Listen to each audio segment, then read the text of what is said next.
उत्तर प्रदेश सरकार ने बेसिक शिक्षा विभाग में शिक्षकों के लिए ऑनलाइन अटेंडेंस की व्यवस्था की है। यह अनिवार्य रूप से किया गया एक कार्य है सरकार द्वारा, जिसका बड़े स्तर पर जो शिक्षक हैं वो इसका विरोध कर रहे हैं। बहिष्कार तक की स्थिति कई जिलों में आ गई है। तो जानने का प्रयास करते हैं वो शासनादेश क्या है और उसका विरोध क्यों हो रहा है, क्या क्या समस्याएं हैं शिक्षकों की और वो इस शासनादेश का आखिर विरोध क्यों कर रहे हैं। तो मेरे साथ कुछ शिक्षक हैं, बुलंदशहर में मैं इस वक्त मौजूद हूं और उनसे जानने का प्रयास करेंगे कि समस्याएं उनके साथ क्या क्या हैं। मेरा नाम चिंतन चौधरी है। समस्याएं बहुत सारी हैं। देखिए, सबसे पहले तो जो महिलाएं हैं, बहनें हैं, वो इतनी दूर दराज में विद्यालय दिए हुए हैं। मेरा खुद का विद्यालय यहाँ से 52 किलोमीटर दूर है और नहर के किनारे है। सरकार द्वारा बात की जाती है कि अटेंडेंस दी जाए या वहाँ खुद रहा जाए, वहाँ रहकर ही आप लोग शिक्षित करें बच्चों को, लेकिन नहर के किनारे, गांव में, जंगल में जाके विद्यालय है, वहाँ रहने के लिए भी कोई सुविधाएं नहीं है। इतनी दूर जाना, हम लोग सब जितने भी शिक्षक साथी हैं वो सभी समय से पूछ रहे हैं, इतने सारे इनोवेशंस कर रहे हैं। बेसिक शिक्षा का स्तर जो है वो नीचे से इतना ऊंचा पहुंचा दिया है। आज की डेट में प्राइवेट स्कूल के बच्चों को मात दे रहे हैं बेसिक शिक्षा के बच्चे। तो मेरा मानना ये है कि ये बिल्कुल गलत है। शिक्षकों के साथ मतलब शिक्षकों को चोर साबित किया जा रहा है। शिक्षक बहुत ही मेहनत कर रहे हैं। शिक्षकों को सबसे पहले उनके पास के नजदीक के विद्यालय दिए जाएं, जिससे कि शिक्षक जो है अपना जो शिक्षा बच्चों को दे रहे हैं वो अच्छे प्रकार से दे सके। धन्यवाद। जी, हमारा कहना यह है कि हमें पूरे साल में केवल 14 CL मिलती हैं। अब कभी बाई चांस लेट हो जाए, एक जेन्युइन सी प्रॉब्लम कोई हो जाए, तो हमें ना ही हाफ CL मिलती है, ना ही पूरे साल में EL मिलती है। हमें हाफ CL की मांग है और हमें EL की मांग है। अगर हमारे किसी भी साथी के साथ में कोई प्रॉब्लम होती है, उसके माता पिता बीमार हो, तो उनको मेडिकल लेके जाना पड़ता है। हमें कोई भी एक्स्ट्रा छुट्टी नहीं मिलती है। किसी की शादी हो, शादी के लिए भी मेडिकल लेना पड़ता है। तो हमें EL जैसे कि एक राज्य कर्मचारी के लिए मिलती है और हमें हाफ CL की मांग है। सोशल मीडिया पर एक बहुत बड़ा तबका है जो ये कह रहा है कि जब 12,000 पाने वाला एक कर्मचारी दूर दराज की फैक्ट्रीज में समय से पहुंच सकता है, तो 70,000, 60,000, 50,000 पाने वाला शिक्षक समय क्यों नहीं पहुंच सकता? क्या है उसका? जी, दूर दराज की फैक्ट्री में आप खुद बताइए कि दूर दराज, कितनी दूर दराज है फैक्ट्रियां ज्यादातर शहर के नजदीक हैं और वो मजदूर शहर में ही रहता है। और हमारा हर गांव में स्कूल है, आपको पता है, हर गांव में स्कूल। और वो स्कूल इतने इंटीरियर में है कि आप लगा लीजिए कि हाईवे से 28-30 किलोमीटर अंदर है, जहाँ के जाने के लिए रास्ते तक नहीं है। तो आप बताइए आप कैसे कर सकते हैं। और लेडीज शिक्षा विभाग में इस वक्त 60% लेडीज हैं। क्या वो उन गाँव में रह सकती हैं? आप बताइए, रह सकती हैं क्या वो उन गाँव में? नहीं रह सकती ना। और उनके लिए फिर कन्वेंस उतना ही, वहाँ के कन्वेंस के लिए प्रॉब्लम है।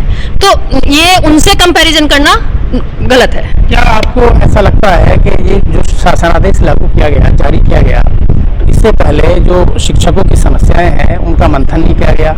और एक इस पर जो शासनादेश है, इससे पहले एक स्टडी होती है कि शिक्षकों की क्या क्या समस्याएं हैं। बहुत सारे जो शिक्षक हैं 80-80, 70-70 किलोमीटर दूर से आते हैं और वो इंटीरियर में जाते हैं। और कई सारे गाँवों में ऐसा है कि अभी भी इंटरनेट का इश्यूज हैं, वहाँ पर सिग्नल्स नहीं है और इंटरनेट प्रॉपर्ली काम नहीं करता है। तो क्या आपको लगता है कि सरकार ने इस शासनादेश को लागू करने से पहले शिक्षकों की जो समस्याएं हैं उन पर मंथन नहीं किया? जी, बिल्कुल लगता है कि उन्होंने बिल्कुल भी मंथन नहीं किया है। क्योंकि इंटरनेट की समस्या तो आप भी देखते हैं, आप भी इंटरव्यूज लेने जाते हैं तो आपके सामने भी इश्यूज आते होंगे कि इंटरनेट की समस्या है। और आप कह रहे हैं कि इतनी दूर जाने पर, मतलब हम यहाँ से और इतनी दूर जाएंगे तो सरकार ने एक बार नहीं सोचा हमें कौन सा कन्वेंस प्रोवाइड किया हुआ है, हम अपने ही कन्वेंस से जाते हैं। 70,000 सैलरी है, लेकिन उसके बाद में हमें क्या सुविधाएं हैं ये कभी सरकार ने सोचा नहीं है। क्या हमें कोई जाने की सुविधा दी है? क्या हमें कोई रहने की सुविधा दी है? या हमारे किसी भी चीज को लेकर उन्होंने सोचा है कि हम कितनी विषम परिस्थितियों में जाकर पढ़ाते हैं? क्या कभी उन्होंने सोचा है कि हमारे विद्यालय में इलेक्ट्रिसिटी है कि नहीं है? हम बिना पंखे के कैसे हाथों से, कभी कभी हम हाथों से पंखा भी हिलाते हैं। इतनी उमस के टाइम में हम 40-40 बच्चों को एक क्लास में लेकर बैठकर पढ़ा रहे हैं, जबकि वहाँ इलेक्ट्रिसिटी तक नहीं है। और हमें टैबलेट थमाकर एक दे दिया हमारे हाथ में, टुनटुना जाइए जाके हाजिरी लगाई, जबकि ना वहाँ इलेक्ट्रिसिटी और ना ही कोई सिग्नल्स हैं। इसके बारे में कभी सोचा? कभी नहीं सोचा सरकार ने। अगर सोचना है तो सबसे पहले जो भी ये बेसिक नीड्स है उसके बारे में सोचे। अगर हम हाजिरी ना दें तब हमारी गलती है। सारी बेसिक नीड्स पूरी करें, उसके बाद हमसे हाजिरी मांगे। तो क्या आपको लगता है कि जो बेसिक शिक्षा के जो मंदिर हैं, विद्यालय हैं, उनमें जो बुनियादी सुविधाएं हैं वो भी कम है? हाँ, इस सरकार में सुधार हुआ है, लेकिन अभी काफ़ी विद्यालय ऐसे हैं कि जहाँ सुधार की बहुत गुंजाइश है। जहाँ सुधार होने चाहिए। काफ़ी जगह जो जैसा हमारी बहन ने बताया कि बहुत जगह उसके सिग्नल्स, इंटरनेट सिग्नल्स की बहुत दिक्कतें हैं। बहुत सारे स्कूल ऐसे हैं जो बहुत संकरे रास्तों पे हैं, वो गांव से आउटर हैं, जैसे जाते हैं तो फिर रास्ते में ढेर सारी दिक्कतें होती हैं। बहुत स्कूलों के रास्ते भी सही नहीं है और बहुत स्कूल इंटीरियर्स में भी हैं। तो अभी बहुत सारी चीज़ों पर काम करने की आवश्यकता है। उसके बाद डिजिटल हाजिरी लें। अभी टीचरों की हमारी जो मांगे हैं, जैसे कैशलेस हमें जो मिलता है मेडिकल वाला, मेडिकल हमारे लिए कोई सुविधा नहीं है। हमारे परिवार में कोई कैजुअलिटी हो जाए तो हमारे परिवार में कोई फंक्शन हो तो हमें खुद की या तो मेडिकल लेके करना पड़ता है या खुद CL लेके करना पड़ता है। तो हमें जो सारे डिपार्टमेंट्स में जो EL मिलती हैं हमें साल का 1 मिलता है, जबकि और बाकी डिपार्टमेंट्स में 1 साल में 30 EL मिलती हैं। तो ये सारी बेसिक दूर की जाए हमारी बेसिक दिक्कतें जो हैं, और उसके बाद हम तैयार हैं सारे काम करने के लिए। जब हम कोविड जैसी महामारी में, हम राष्ट्रव्यापी जो महामारी थी, जब उसमें हम 1681 टीचर्स की जान देने के बाद और जब हम उसमें इतना सहयोग कर सकते हैं, पोलियो जैसी उसमें सहयोग करते हैं, तो टीचर कहीं पीछे नहीं है। हमारी बेसिक नीड पूरी की जाए, हम तैयार हैं। अच्छा, आपका क्या नाम है? मेरा नाम बादल तेवतिया है। अच्छा बादल जी, ये बताइए, सरकार ने जब ये शासनादेश लागू किया तो जो बुनियादी समस्याएं हैं आपके सामने जो आने वाली है, जैसे इश्यूज अभी इंटरनेट का अभी टीचर्स ने बताया, तो इन पर मंथन हुआ कि नहीं हुआ और आपकी क्या मांगे? मांगे हमारी ये सबसे पहले तो ये कि इसकी ज़रूरत आखिर क्यों आन पड़ी। सरकार, आप यकीन नहीं करेंगे, एक स्कूल में इंस्पेक्शन के लिए, सुपरविजन के लिए ARPs हैं, उससे पहले हर ब्लॉक पे ABSAs हैं, DC हैं, डिस्ट्रिक्ट कोऑर्डिनेटर हैं, और इसके अलावा जितने भी आप सरकारी कोई भी कर्मचारी, इवन जो हमसे निचले तबके के हैं, लेखपाल है, वो भी आप स्कूल में जाके स्कूल चेक कर सकते हैं। तो इतनी चेकिंग के बाद हर रोज कोई ना कोई अधिकारी या कर्मचारी स्कूल में पहुंचता है। उसके बाद भी आप आखिर साबित क्या करना चाहते हैं कि शिक्षक काम नहीं कर रहे या स्कूल नहीं, जब आपके पास इतने सपोर्टिव सुपरविजन है, आप इतनी चेकिंग कर रहे हैं हर स्तर से, उसके बाद भी आप ऑनलाइन अटेंडेंस की जरूरत क्यों पड़ी? सबसे पहले तो ये मंथन करने की जरूरत है। तो और अगर आप कोई भी काम लेंगे, सबसे पहले कोई भी गणना हो शिक्षक करेगा, चुनाव है शिक्षक करेगा, कोई हाउस होल्ड सर्वे कुछ भी हो शिक्षक करेगा। इवन अभी पीछे गर्मियों की छुट्टी थी, उनमें समर कैंप के भी आदेश आ गए। तो शिक्षक का अपना परिवार भी है, अपने उनको वही एक पहले छुट्टियां 40 दिन की थी, घटा के वो 25 की कर दी गई। उसके बाद भी उन बीच में भी अगर कोई काम होगा, इन्वायरमेंट डे है तो आप स्कूल में जाएंगे, पेड़ लाएं, कुछ भी सरकारी छुट्टी जितनी भी थी महापुरुषों की, उनमें स्कूल में जाके आप माल्यार्पण करेंगे। तो जब हम किसी चीज के लिए काम करने के लिए मना कर नहीं रहे, तो फिर ये हम पे थोपा क्यों जा रहा है हमारी? और कोई भी आप विभाग लीजिए, आप बैंक है, सेकंड सैटरडे ऑफ होता है, लास्ट सैटरडे ऑफ होता है, हमें ऐसा कोई प्रावधान नहीं है। आप हमारा ही बेसिक का आप ऑफिस जाएंगे तो वहां पे सेकंड सैटरडे ऑफ होता है, पर हमें ऐसा कोई प्रावधान नहीं है। 30 EL होती है हर कर्मचारी के पास, हमारे पास कोई EL नहीं है, एक सिंगल EL नहीं है, एक साल में एक बढ़ती है बस, वैसे कुछ नहीं है। 14 CL होती है, अभी मैम ने बताया कि वो भी अगर आप शादी, खुद की भी शादी है तो आप आधे लोग मेडिकल पे जाते हैं। तो आप सोच सकते हैं कि मेडिकल पे शादी कैसे कर रहा है इंसान, वो भी नाजायज अगर ऐसे करेगा तो मेडिकल पे तो बीमार है इंसान। पर जो हमारा प्रावधान है वो इस तरह का बनाया होगा, छुट्टी का कोई प्रावधान ही नहीं है, तो कहीं जाएगा, घूमने जाएगा तो मेडिकल लेके जा रहा है। 14 CL आप एक साल में 14 CL तो कभी भी खत्म हो जाती है। आप अचानक भी फिर इतनी दूर दराज स्कूल है, आप मौसम देख रहे हैं, बारिश का मौसम है। अभी एक चित्र छपा था बलरामपुर या सीतापुर का था कि नहर उसमें नाव में तैर कर जो पार करके स्कूल जा रहे थे, तो आप सोच सकते हैं कि नाव में पार करके वो शिक्षक 8 बजे पहुंच जाएगा। तो ये सारी समस्याएं, बुनियादी जो चीजें, पहले इन पर सोचना चाहिए। और हम भी सरकार के साथ हैं, उन्हीं के कर्मचारी हैं, उन्हीं तो हम सरकार के साथ है, बच्चों के भविष्य के साथ खिलवाड़ हम भी नहीं चाहते, हम भी उन्हें पढ़ाना चाहते हैं और पढ़ा रहे हैं। निपुण आप देखिए, आधे से ज़्यादा स्कूल निपुण हो चुके हैं, जो 19 पैरामीटर दिए सरकार ने, सबने काम किया है। जो पहले बच्चों को ना फर्नीचर था ना कुछ था, नीचे बैठते थे। आप भी स्कूल में जाते रहते होंगे, इलेक्ट्रिसिटी भी ज़्यादातर पहुंच रही है, अभी इतना अच्छा नहीं पर पहुंच रही है, फर्नीचर भी आ गए हैं, बच्चों को ड्रेस भी टाइम टू टाइम मिल रही है। तो शिक्षक पूरी मेहनत कर रहा है। आधे शिक्षक तो ऐसे हैं कि अपनी जेब से पैसा भी खर्च करने को तैयार है स्कूलों में। यहाँ पे बुलंदशहर जनपद में भी ऐसे स्कूल हैं कि इतने अच्छे प्राइवेटों से अच्छे स्कूल हैं। अभी पीछे स्कॉलरशिप की एक परीक्षा हुई थी, उसमें हमारे यहाँ के 9 बच्चे, प्राइवेट से ज़्यादा हमारे एक स्कूल 9 बच्चों ने उसमें स्कॉलरशिप में स्थान प्राप्त किया है। तो ये गर्व का विषय है, इस पे आप मोटिवेट कीजिए शिक्षक को। ये इस तरह का एक साथ बिना सोचे समझे थोप के हमारे जो यूनियन के पदाधिकारियों के साथ बैठ के आप मंथन कीजिए, जो मांग है पूरी कीजिए। और जो चाहते हैं, शिक्षक हमेशा तैयार है, तत्पर है अपना काम करने के लिए, तो हम कभी इससे पीछे नहीं। एक जनरल परसेप्शन ये है, ये कहा जाता है कि टीचर्स को भारी भरकम अमाउंट में सैलरी मिलती है, लेकिन वो करते कुछ नहीं। तो इससे कितने इत्तेफाक रखते हैं? सारे काम तो शिक्षक से ही कराए जाते हैं। बताइए ऐसा कौन सा काम है कि जो शिक्षक से नहीं कराया जाता है?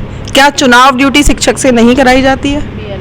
क्या बीएलओ ड्यूटी शिक्षक से नहीं कराई जाती है? क्या राशन वितरण में शिक्षक की ड्यूटी नहीं होती है? क्या जितने भी निपुण विद्यालय हुए हैं वो शिक्षकों ने नहीं किए हैं? अगर आप शिक्षकों की गुणवत्ता पर भी सवाल उठाएं तो क्या जो बिल्कुल ऐसे घर से बच्चे निकल कर आ रहे हैं जिनके पास ना रहने के साधन है, ना उनके पेरेंट्स पढ़े हुए हैं, तो उनको पढ़ा कौन रहा है? जब उनके पेरेंट्स भी पढ़े हुए नहीं है, उनका एनवायरनमेंट भी वो नहीं है पढ़ने वाला, तो उन्हें पढ़ा कौन रहा है? उन्हें भी हम ही पढ़ा रहे हैं, उन्हें इस काबिल भी हम ही बना रहे हैं कि वो पढ़ के आगे हायर एजुकेशन गेट करे। तो ये सारे काम कौन कर रहा है? तो आप कैसे कह सकते हैं कि हम काम नहीं कर रहे हैं और हम सैलरी ले रहे हैं? शायद जितनी हम सैलरी ले रहे हैं उससे भी ज़्यादा काम कर रहे हैं। एक बात मैं आपको बताऊं, कोविड के दौरान ऐसा हुआ था कि जो हमारे बच्चे पीछे रह रहे थे उनके लिए हमारा टाइम ड्यूरेशन बढ़ाया गया। पहले हमारा स्कूल 8 से 1 चलता था, वो 8 से 2 कर दिया गया। अब वो टाइम हमारे ऊपर थोप दिया गया, वो पूरा कर दिया हमने। अपना जो भी टारगेट था हमने बच्चों को वही उसी लेवल पे ला दिया गया, लेकिन वो टाइम बढ़ाकर 8 से 2 ही कर दिया गया, 8 से 1 नहीं किया गया, रिटर्न नहीं लिया नहीं लिया गया। तो 8 से 1 2 से 2 मतलब 8 से 8 में भी 7:45, क्योंकि हाजिरी हो रही है 7:45, तो 7:45 से 7:45 भी छोड़ो, टीचर कोशिश करेगा 7:30 पहुंचने की, तो 7:30 से 2:30 बजे से पहले आप स्कूल नहीं, क्योंकि कोई भी अधिकारी जाके 2:30 बजे तक स्कूल चेक करता है, और 2:30 बजे अगर ताला लगा मिले तो सीधे सीधे कार्रवाई होती है। तो या तो आपको अपने अधिकारियों पे भरोसा नहीं है, सबसे पहले तो आप अपने अधिकारियों पे उंगली उठा रहे हैं। क्यों? आप अगर ऑनलाइन अटेंडेंस ले रहे हैं तो इसका मतलब उनकी चेकिंग में कहीं कमी है, तब आप हमारे ऊपर उंगली उठा रहे हैं। आपका क्या नाम है? मेरा नाम गीतिका शर्मा है सर, और मैं केवल ये कहना चाहूँगी कि शिक्षक जो होता है वो समाज के लिए बिल्कुल एक आईने की तरह होता है। और इतने वर्षों से हमारे तो भारतवर्ष की ये परंपरा रही है कि गुरु को सर्वोपरि माना गया है, लेकिन अब तो गुरु को चोर ही बना दिया। तो ये ऐसा नहीं है हमारा शिक्षक जाता नहीं है विद्यालय, बिल्कुल जाते हैं विद्यालय, सारे जाते हैं। किसी के साथ कोई इमरजेंसी हो सकती है, वो किसी के साथ भी हो सकती है, वो आपके साथ भी हो सकती है, वो मेरे साथ भी हो सकती है, वो हमारे आदित्यनाथ योगी जी सर के साथ भी हो सकती है। तो उस समय में तो एक अलग सिचुएशन हो जाएगी, लेकिन हमारा प्रत्येक शिक्षक चाहे वो कितनी भी दूर दराज से आता है, कोशिश हमेशा समय से पहुंचने की ही करते हैं, और पहुंचते हैं वो 99% पहुंचते हैं। 1% में वो ये हो सकते हैं जिनके साथ कोई ना कोई असुविधा हुई है या वो नहीं पहुंच पा रहे हैं, लेकिन हम तो चोर ही साबित कर दिए गए ना। ये हमारे मान सम्मान की भी लड़ाई है। जब हम गवर्नमेंट के दिए हुए हर एक काम को बिल्कुल अपनी पूरी ईमानदारी के साथ, पूरी निष्ठा के साथ करते हैं, तो हमारे एक शिक्षक होने पे इतना प्रश्न चिन्ह क्यों लगा दिया? पूरे समाज ने लगा दिया। आप टीवी रिपोर्टर्स को देखो, वो हम पे बहुत ज़्यादा गाली दे रहे हैं आजकल। आप बाबा, जिन बाबाओं का केवल काम है साधु है, उनका काम है ईश्वर की राह में ले जाना, वो हमें चोर साबित कर रहे हैं। तो हम चोर नहीं हैं, हम काम करते हैं। एक सवाल ये उठ रहा है कि जब आप सत्यनिष्ठा के साथ अपना काम कर रहे हैं, ईमानदारी से काम आप लोग कर रहे हैं, फिर जो डिजिटल अटेंडेंस है, ऑनलाइन अटेंडेंस है, इसका विरोध आप लोग क्यों करें? जब आप समय से पहुंच रहे हैं, समय से ही वापस लौट रहे हैं, तो फिर इसका विरोध क्यों? विरोध कहाँ कर रहे हैं? देने के लिए तैयार तो है, लेकिन एक सम्मानजनक तरीका होना चाहिए। और हमारी मांगे कितनी सारी हैं, आप उनको पूरा करिए। हमें एक राज्य कर्मचारी का दर्जा तो दे दीजिए। हम तो चपरासी से भी बुरे हैं, आपको पता है। हम रोज झाड़ू भी लगाते हैं, हम अपने क्लासरूम में पोंछा भी लगाते हैं, हम सीरियसली सही बता रहे हैं, हम पोंछा भी लगाते हैं, हम सब्जियां भी लेके आते हैं, हम फल भी लेके आते हैं, हम सिलेंडर भी लेके आते हैं, दूर दूर से जाके सिलेंडर्स लेके आते हैं। कभी रसोई या छुट्टी हो जाता है तो हम स्कूल में रोटी भी बनाते हैं, हम सब्जी भी बनाते हैं, और हम पढ़ाते भी हैं। और देखिए, आप हर विभाग में, हर उसमें देख लीजिए, कंप्यूटर ऑपरेटर्स होते हैं। हमारे टीचर्स में अगर आप बहुत सारे लोगों का करोगे, किसी की आईसाइट चली गई, किसी को डिप्रेशन क्यों हो रहा है? क्या इसके लिए सरकार अपनी जिम्मेदारी नहीं ले सकती क्या? हम पूरे दिन ऑनलाइन फीडिंग क्यों कर रहे हैं? आप करवाइए ना, ऑफिसेज में करवाइए। बीआरसी पे इतने कर्मचारी हैं, कितने अफसर हैं, उन लोगों के हाथ में तो सब कुछ है। हम शिक्षक सब कुछ कर रहा है, इस समय सब कर रहा है, फिर भी वो चोर है। बुनियादी सुविधाएं जो होती हैं। मेरा नाम जोगेंद्र पाल सिंह है। अच्छा जोगेंद्र पाल जी, ये बताइए, जब ये शासनादेश जी। लागू किया गया, उससे पहले ये नियम होता है कि जो आपके पदाधिकारी हैं, जो टीचर्स हैं, जो आपके एसोसिएशन के लोग हैं, उनसे बाकायदा मंथन किया जाता है, उनसे राय मशवरा लिया जाता है, उनके प्रस्ताव लिए जाते हैं। उस प्रस्ताव के बाद में जो गैर जरूरी समझे जाते हैं उनको खारिज कर दिया जाता है, जी। और जो जरूरी समझे जाते हैं सर उनको इसमें हुआ ही यही है कि किसी भी प्रस्ताव को लाने से पहले सरकार को प्रॉपर तरीके से उसका रिसर्च वर्क किया जाता है। तो रिसर्च इसमें प्रॉपरली हुई ही नहीं है ना। शिक्षक से पूछा गया है कि अगर हम किसी नियम को लागू कर रहे हैं तो उसका क्या फ़ायदे होंगे, और फ़ायदे भी अगर आपको सोचने हैं तो उसके लिए शिक्षक की मंशा भी बहुत ज़रूरी है। शिक्षक किस मंशा से काम कर रहा है। आप देखिए इतने रिमोट इलाकों में जाके शिक्षक अपनी पूरी मनमर्जी से पूरी तन्मयता के साथ पढ़ा रहा है, और इस कानून के बाद शिक्षक को एक तरह से चोर साबित कर देना, ये उसके अहम और आत्मसम्मान पे भी एक बहुत बड़ा हमला है। क्या आपको लगता है कि ये जो व्यवस्था लागू की गई है ये चल नहीं पाएगी, और किन कारण से आपको लगता है कि ये चल मैं नहीं आपको बताऊं, एक सबसे बड़ा कारण देखिए, हमें टैबलेट दे दिए गए। हम सुदूर इलाकों में जाके काम कर रहे हैं, सुदूर इलाकों में टैबलेट हमें 4G टैबलेट दिए गए हैं। अब हमें सिम डिस्ट्रीब्यूट की गई हैं, वो 5G सिम्स हैं सारी की सारी। अब सुदूर इलाकों में ये बता दीजिए कितने गाँवों में आज भी 5G नेटवर्क है। जो सिम हमें दी गई हैं वो 5G हैं, और टैबलेट हमारा 4G है। एक तो टेक्निकली वहाँ टेक्निकली वो हो जाता है, सपोर्ट ही नहीं कर पाएगा, सपोर्ट ही नहीं कर रहा है। अब जितने भी हमारे जो ऐप जिस पर हमें अटेंडेंस लगानी है, जितने टीचर्स से अब जो लगा रहे हैं उनसे देखिए वो हैंग करके वो वर्क करता रहता है, वो सबमिट ही नहीं हो पाती है। मतलब 8 बजे का टीचर अगर कोई उसको सबमिट कर रहा है तो 8:30 9 तक बज जाते हैं, वो वहाँ पे सबमिट नहीं हो पाती है। प्रॉब्लम नेटवर्क, प्रॉब्लम जो कोऑर्डिनेशन सिस्टम में और नेटवर्क में होना चाहिए वही नहीं है हमारे पास। मिसाल के तौर पे आप लोग समय से भी चले गए, समय से जाने के बाद भी वहाँ पर इंटरनेट का कोई इशू हो गया, तब उस स्थिति में क्या होगा? सर यही तो इशू है कि जिसके लिए हम लोग इसको ओपोज कर रहे हैं, क्योंकि कई बार तो हम लोग घर पे होते हैं और हमारे साथ इमरजेंसी अगर हम अपनी सीए ले रहे हैं तो हमें घर से अप्लाई नहीं हो पाता, वहाँ की साइट नहीं चल रही होती, पोर्टल डाउन होता है। तो अगर हम स्कूल जाके तो हमारे नेटवर्क रहते ही नहीं है, तो किस तरह फिर एक टीचर हम अपना ड्यूटी पर टाइम से पहुँचे उसके बाद भी हम एब्सेंट ठहराए जाएंगे। यही इसीलिए ओपोज हो रहा है इसका कि नेटवर्क इशूज़ की वजह से एक ट्यूटर, कोई भी टीचर, कोई भी शिक्षक जो कि मल्टीटास्किंग टैलेंट्स के साथ हम लोग हैं यहाँ पे प्रेजेंट, हम एब्सेंट कंसिडर हो जाएंगे सिर्फ नेटवर्क इश्यूज़ की वजह से। तो क्या मांग करते हैं आप लोग? सर हम ये मांग करते हैं कि जैसे प्राइवेट सेक्टर में सारी फैसिलिटीज़ होती हैं, 1 वर्क 1 पर्सन, तो हमें भी इतने सारी जो रिस्पॉन्सिबिलिटीज़ दी गई है, 30 काम एक शिक्षक करता है। सब जैसे कि मेरे सारे अपने साथी बता चुके हैं कि सब्जी भी लाना है, दूध भी लाना है, फ्रेश फ्रूट्स भी लाने हैं, खाना बनवाना है, रजिस्टर्स पूरे करने हैं, स्कूल में जाते ही क्लीनिंग करानी है।